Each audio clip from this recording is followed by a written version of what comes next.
স্বাগত পড়ে ২১ বিজনেসের দর্শক আলোক হেলথ কেয়ার হাসপাতালের সৌজন্যে এখন রয়েছে দেশের জনশক্তি রপ্তানি পরিস্থিতি নিয়ে আলোচনার জন্য আমাদের সঙ্গে স্টুডিওতে উপস্থিত রয়েছেন Bangladesh association of international recruiting agencies বায়ডার মহাসচিব আলী হায়দার চৌধুরী। আমরা কথা বলছি তার সাথে। আপনাকে স্বাগত জানাচ্ছি আমাদের আজকের আলোচনায়।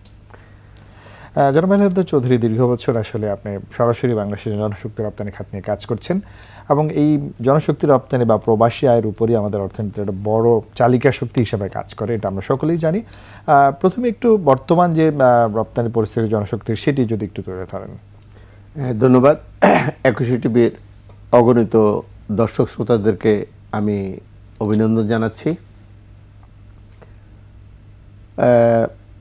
আজকে এই খাতটা নিয়ে আপনারা আলোচনা করার জন্য আপনাদের প্রতি আমরা কৃতজ্ঞ। আপনি যথার্থই বলেছেন যে আমাদের এই খাতটা হচ্ছে দেশের অর্থনৈতিক একটা লাইফ লাইন এবং আমাদের বর্তমান সরকার এই সেক্টরটার উপরে অত্যন্ত গুরুত্ব দিচ্ছে।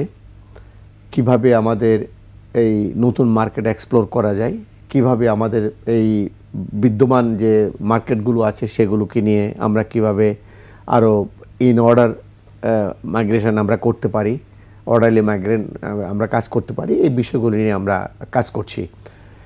আমরা আপনারা জানেন প্রতি বছর জব মার্কেটে আমাদের প্রায় নিয়ার অ্যাবাউট অর্থনৈতিক সমীক্ষা অনুযায়ী প্রায় ২৪ লক্ষ আমাদের শিক্ষিত যুবক আমাদের এই জব মার্কেটে ইন করে। কিন্তু আমি দেশের আভ্যন্তরীণ মার্কেটে আমি কত লক্ষ লোকের কর্মসংস্থান করতে পারি। সরকারি বেসরকারি উদ্যোগের সবচেয়ে